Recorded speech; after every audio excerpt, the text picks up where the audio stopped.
नमस्कार, insider live देख रहे हैं आप और मैं हूं आपके साथ कोमल। मुख्यमंत्री नीतीश कुमार अपनी यात्रा पर निकले हुए हैं और इस यात्रा के दौरान उन्होंने घोषणा की कि समाधान यात्रा और फिर बिहार विधानसभा के बजट सत्र के बाद वो देश यात्रा पर निकलेंगे। ऐसे में सवाल ये उठता है कि अचानक देश यात्रा की जरूरत उन्हें क्यों महसूस हुई, क्या वजह है, क्या मकसद है। इन्हीं मुद्दों पर चर्चा करने के लिए हमारे साथ हमारे एडिटर पवन प्रकाश हैं। सर, क्या लगता है, क्या मकसद हो सकता है उनका, यात्रा के पीछे की मकसद क्या है? देखिए, नीतीश कुमार की यात्रा के पीछे का मकसद सिंपल यही लगता है कि वो अपना एक्सेप्टेंस अपने स्टेट में बनाए रखे हैं।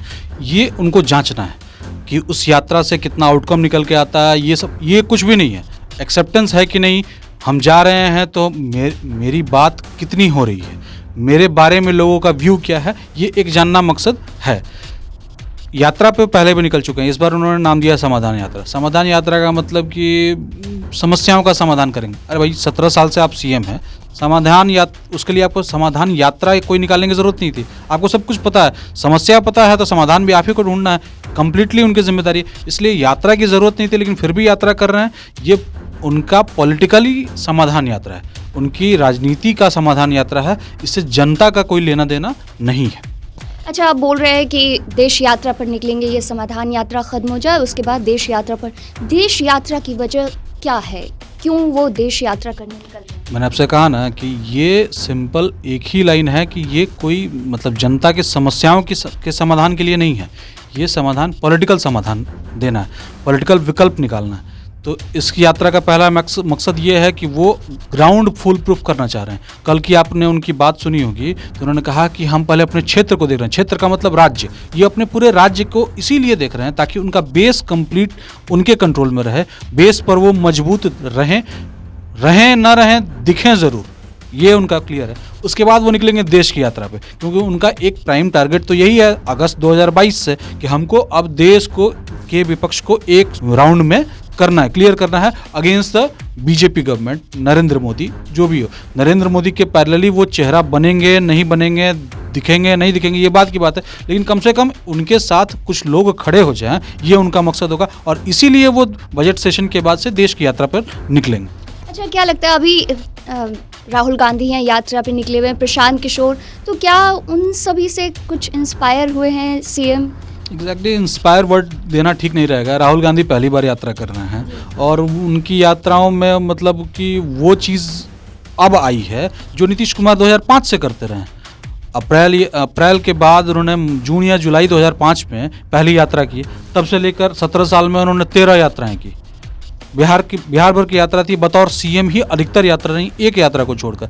तो 12 यात्राएं बतौर सीएम की, एक यात्रा बिना सीएम के की। और नीतीश कुमार आइडलिज्म, अगर आइडल किसी को मानेंगे भी, वो चंद्रशेखर को मानेंगे, वो जेपी को मानेंगे। ये राहुल गांधी हो या प्रशांत किशोर हो, इनको आइडलाइज क्यों करेंगे? और कभी नहीं करेंगे। और ये निश्चित तौर पे उनसे आगे हैं और यात्रा का वो पॉलिटिकल फ़ायदा ले लेते हैं। 2009 में उन्होंने यात्रा की, 10 में आपने देखा होगा 216 सीटें एनडीए ने जीती थी। तो इसलिए यात्रा का माइलेज लेना वो जानते हैं, और इसको ये उनका मतलब ब्रह्मास्त्र नहीं कहेंगे तो बहुत अचूक अस्त्र है जिसका वो इस्तेमाल करते रहे हैं। अच्छा, बीजेपी आरोप लगा रही है कि देश यात्रा वो इसलिए कर रहे हैं, जेट उन्होंने इसलिए खरीदा है ताकि वो देश यात्रा कर सके, और अब तो सीएम ने घोषणा भी कर दी है कि वो देश यात्रा पर निकले हैं। क्या लगता है, जेट सही में इसीलिए खरीद रहे हैं? नहीं, ये थोड़ा हंसने हंसाने वाली बात है, पॉलिटिकल बयानबाजी है। लाइटर नोट पे कह सकते हैं जेट इसीलिए खरीद रहे हैं। इससे पहले भी नीतीश कुमार जेट से ही घूमते रहे हैं, थोड़े ना वो बाइक कार महिंद्रा स्कॉर्पियो पे दिल्ली जा रहे हैं या हरियाणा जा रहे हैं या यूपी जा रहे हैं। वो जाते हैं फ्लाइट से ही जाते हैं, जेट से ही जाते हैं, भाड़े का ही लेंगे, भाड़े पे ही जाएंगे। लेकिन क्या है कि उनको ये जो मौसम है ना, ये पॉलिटिकल मौसम है, और पॉलिटिकल मौसम में ऐसी खरीद बिहार जैसे राज्य में निश्चित तौर पर क्रिटिसिज्म का ही पात्र बनेगी।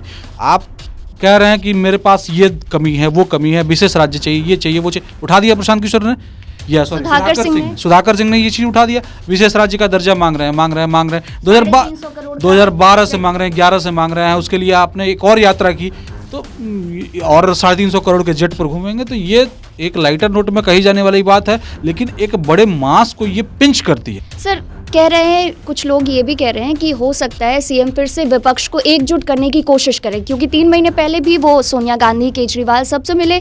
तो क्या ये भी वजह हो सकती है फिर से वो विपक्ष को एकजुट करना चाहें? देखिए, नीतीश कुमार के पास 2024 के पहले एकमात्र एजेंडा ही यही है कि वो 2024 तक किसी हाल में विपक्ष को अगेंस्ट बीजेपी खड़ा कर दें।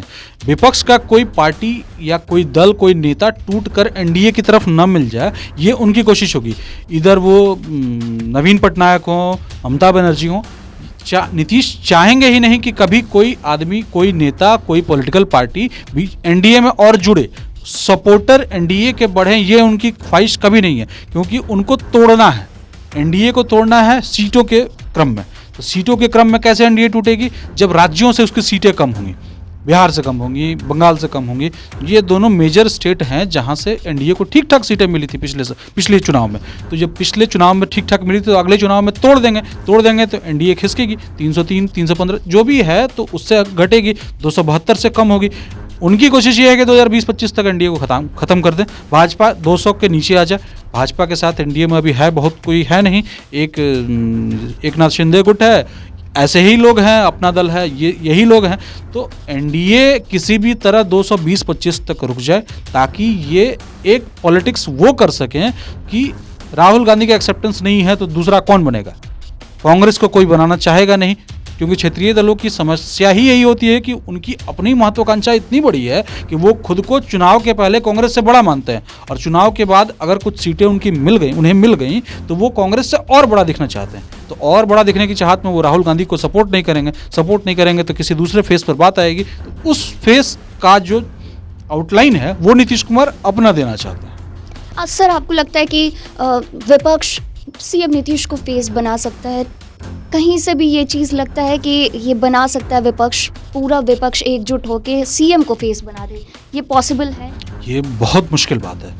उसका रीज़न सिंपल यही है कि नीतीश कुमार की पॉलिटिक्स आज के डेट में 40 लोकसभा सीटों के इर्द गिर्द है, जो बिहार की सीटें हैं। 40 में 40 तो वो लड़ेंगे नहीं, आरजेडी उनको 40 सीट तो देगी नहीं। उनको अगर आधा भी मिलता है और आधे में वो पूरा जीत जाते हैं, यानी कि 20 में से 20 सीट्स भी जीत जाते हैं, तो भी वो 20 सीटों वाले ही पार्टी के नेता रहेंगे। तो 20 सीटों वाली पार्टी के नेता बहुत सारे हैं। केसीआर को मिल सकती हैं, केसीआर को नहीं मिल सकती, केसीआर को थोड़ा कम मिलेंगे, ठीक है। हो सकता है अखिलेश को मिल जाए, या दूसरे जो दल है, नवीन पटनायक है, ममता बनर्जी है, 20 से ऊपर सीटों वाले ये नेता रहेंगे। हो सकता है कि शरद पवार का एनसीपी का परफॉर्मेंस कैसा रहता है, बहुत सारी चीज़ें हैं। नीतीश कुमार 20 सीटों के बदौलत बहुत आगे निकल जाएंगे, ये कहना मुश्किल है। और लेकिन नीतीश कुमार, ये कभी आप नहीं सोच सकते हैं कि नीतीश कुमार बिना पीएम का ख्वाब देखे हुए इतनी बड़ी लड़ाई ठानने के मूड में है। नीतीश कुमार कई बार जब भी वहाँ से हारते हैं तो कहते हैं कि नहीं, मुझे बिहार से मतलब है। इस बार उल्टा हो रहा है। इस बार जीत कर जब वो जीते हैं तो जीत कर भी हारे हैं, क्योंकि उनकी सीटें कम गई, लेकिन फिर भी वो दावा कर रहे नहीं, मुझे दिल्ली में बदलाव करना है, वहाँ की सत्ता को बदलना है। तो नीतीश कुमार को पूरा विपक्ष इतनी आसानी से नहीं मानने वाला है। लेकिन कहते हैं ना कि मैंने भारत की पॉलिटिक्स जो है ना, समझना इतना आसान नहीं होता है। वो जैसे ही आपको समझते हैं तब तक कुछ तीसरी घटना हो जाती है। मनमोहन सिंह के बारे में भी किसी ने नहीं सोचा था। कांग्रेस जिसे चाहती है उसे बना सकती है, प्रणब मुखर्जी थे, और भी बहुत सारे नेता थे जो उस लायक थे, जो उस समय बन सकते थे, लेकिन कांग्रेस ने बनाया मनमोहन सिंह को। मनमोहन सिंह के बारे में किसी ने सोचा भी नहीं था। नरसिम्हा राव भी ऐसे ही बने थे। उसके अलावा भी जो सरकारें बनी हैं, आई.के. गुजराल, एस.डी. देवगौड़ा, इन लोगों का वैसे ही बना रहा। तो नीतीश कुमार चाहते हैं किसी भी तरह किसी सांचे में फिट होकर उनका एक नाम रहे, ताकि राहुल गांधी के नाम पर अगर सहमति नहीं बनती है, या राहुल गांधी क्लियर कट अगर मेजॉरिटी लेकर नहीं आ पाते हैं, तो जो थर्ड फेस है वो नीतीश कुमार का हो। वो कोई तीसरा नहीं बन जाए, ममता नहीं बन जाए, नवीन पटनायक नहीं बन जाए। अच्छा, राहुल गांधी के भारत जोड़ो यात्रा से सीएम ने दूरी बना ली, इसके पीछे क्या वजह हो सकती है? ये पुरानी आदत है उनकी। मतलब जैसे ही उनको कोई ऐसा मन मिजाज वाला काम नहीं लगता है तो वो साइड ले लेते हैं। साइड बहुत खूबसूरती से लेते हैं। इस बार भी आप देख लीजिए, बिहार की पॉलिटिक्स में हर काम खरमास के बाद होता है। ये सब लोग घोषणा करते हैं। आप चाहे 2020 के चुनाव के बाद से मंत्रिमंडल का विस्तार देखिए, या कई सारी घटनाएं हैं जो आप पिछले 17-18 सालों में देखेंगे, तो खरमास के बाद ये एक मतलब कहावत के तौर पर निकली हुई है। नीतीश कुमार ने क्या कहा कि हम 5 तारीख से करेंगे। 5 तारीख से बोल के 4 तारीख से निकल गए, जबकि जो यात्रा वाली बात है वो आई थी, शुरुआत यही हुई थी कि वो खरमास के बाद निकालेंगे। तब तक कांग्रेस की यात्रा का इधर 5 तारीख को आ गया। उन्होंने सोचा कि दूरी वूरी बनाने से बढ़िया है कि सिंपल अपनी हम अलग यात्रा में चले जाते हैं, जो मेरा प्रस्तावित है पहले ही चले जाते हैं। इसलिए वो और नीतीश कुमार इस टाइप का मिथक तोड़ते भी हैं। आपको याद होगा कि एक बार सूर्य ग्रहण हुआ था, तो सूर्य ग्रहण तारेगना से देखा गया था, उस समय उन्होंने बिस्किट खाया थी। तो लोग, अपने हिंदू धर्म में कहावत है कि सूर्य ग्रहण के वक्त कुछ खाते नहीं हैं। तो नीतीश कुमार ने ये मिथक सबके सामने तोड़ा था। अलग बात है कि उस समय उनके खिलाफ में खड़े लालू यादव ने कहा था नीतीश कुमार बिस्किट खाए सूर्य ग्रहण के समय, इसीलिए बिहार में इतनी बारिश और इतनी बाढ़ आई है। तो नीतीश कुमार मिथक तोड़ते भी हैं और बहुत खूबसूरती से ऐसी चीज़ों से साइड बना लेते हैं जो उनके मन मिजाज की नहीं होती।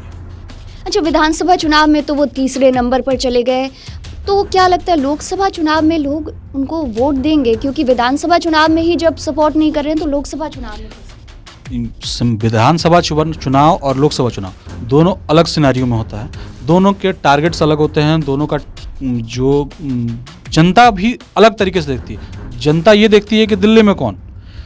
आपको याद होगा कि जब 2004 में 2009 में इलेक्शन हुआ तो देश में सरकार बनी कांग्रेस की, लेकिन बिहार में सीटें मिली एनडीए को ज़्यादा। तो बिहार की जनता का जब भी उधर की तरफ आप देखेंगे सेंटर की पॉलिटिक्स में, तो वो टुवर्ड्स बीजेपी उनका फोकस ज़्यादा रहता है। यहाँ शहरों की पार्टी बीजेपी मानी जाती है, तो विधानसभा में इनकी हालत ख़राब हो जाती है, लेकिन लोकसभा में ये ले दे के बीजेपी निकाल ले जाती है। तो नीतीश कुमार इसमें बहुत कुछ करने की स्थिति में नहीं है। अकेले उन्होंने 2014 का चुनाव लड़के देख लिया है, 2 सीट मिली थी। इस बार वो आरजेडी के साथ है, तो निश्चित तौर पर कुछ सीटें बढ़ेंगी। आरजेडी का अपना वोट बैंक है, एमवाई समीकरण है, दूसरे समीकरण भी उसमें ऐड और सब्ट्रैक्ट होते रहते हैं, लेकिन एमवाई समीकरण उनका फिक्स है, क्योंकि मुस्लिम और यादवों के पास विकल्प की कमी है। भाजपा पूरी तरह से यादवों को जोड़ नहीं पाई है, मुस्लिम भाजपा के पास जाना होने से रहा। AIMIM का जो फैक्टर है वो भी बहुत कारगर नहीं होगा लोकसभा चुनाव में। विधानसभा चुनाव में तो अच्छा खासा इम्पैक्ट उन्होंने दे दिया, लेकिन लोकसभा चुनाव में बहुत कारगर नहीं होगा। इसलिए JDU को सीटें बहुत मिलेंगी ऐसी उम्मीद नहीं है। अच्छा, आगे सीएम की योजना क्या हो सकती है, क्या लगता है? नीतीश कुमार की सिर्फ एक ही योजना है कि 2024 में कैसे भी करके वो PM फेस बन जाए। उनकी पार्टी पूरी तरह से इसी कोशिश में लगी है। वो ना नुकुर कैमरे पे करते रहेंगे, सब कुछ करते रहेंगे, लेकिन काम वही करेंगे जिससे उनको इस दिशा में चलने में सहूलियत मिले। वो थर्ड फेस बनना चाहते हैं और पहले उनकी कोशिश है कि थर्ड फेस बन जाए, यानी कि ममता, नवीन पटनायक और दूसरे शरद पवार सारे नेता साइड हो जाएं। उसके बाद उनकी कोशिश होगी सेकंड फेस बनने की, मतलब मोदी के सामने। तो ये काम शुरू होगा 2023 के लास्ट क्वार्टर होगा, सितंबर के बाद, अक्टूबर, नवंबर, दिसंबर, उसमें ये आगे बढ़ेंगे। लेकिन तब तक ये सितंबर तक अपने आप को थर्ड फेस बनाने की कोशिश करेंगे कि नहीं, ये ममता बनर्जी, नवीन पटनायक, शरद पवार, अखिलेश यादव सबसे बेहतर हम हैं। इनकी कोशिश सितंबर तक यही बनाने की होगी और उसके बाद वो कांग्रेस के साथ डील करेंगे। जी, तो 2024 में ही अब पता चलेगा और सीएम की यात्रा के बाद ही अब पता चलेगा कि क्या होता है। आप बने रहिए इनसाइडर लाइव के साथ। अब तक हमारे चैनल को सब्सक्राइब नहीं किया है तो सब्सक्राइब कर लें।